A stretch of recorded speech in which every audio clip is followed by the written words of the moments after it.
ایک شخص کہتا ہے میرا باپ بڑا گنہگار تھا، میں نے غسل و کفن دے کے اسے دفن کیا، رات کو خواب میں اپنے باپ کو دیکھا، تعجب تب ہوا جب میں نے اپنے باپ کو جنت میں دیکھا۔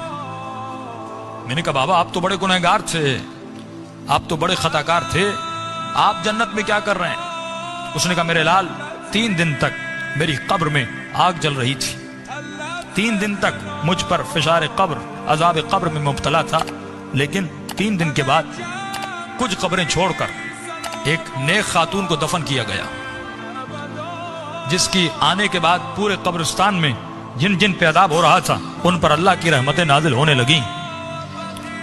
فرمایا نور برس رہا تھا۔ کہ بابا یہ کیسا نور تھا؟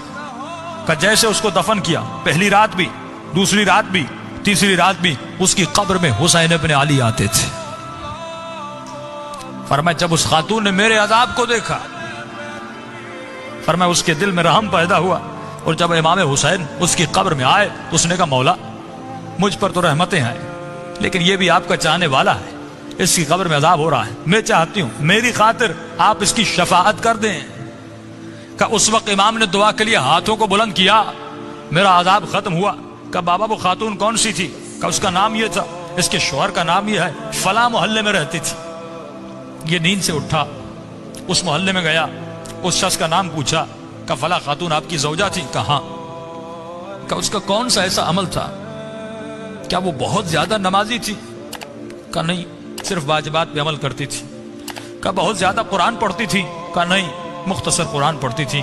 کہ کوئی ان کا خاص بہت زیادہ ذکر تھا؟ کہ نہیں، ایک عام سی زندگی گزارتی تھی لیکن اخلاق کی اچھی تھی۔ اس نے کہا اتنا پوچھ کیوں رہے ہو؟ اس نے سارا واقعہ بتایا کہ آپ کی زوجہ کی خاطر میرے باپ کی شفاعت ہو گئی، کوئی تو ایسا عمل ہوگا جس کی وجہ سے امام حسین اس کی قبر میں گئے۔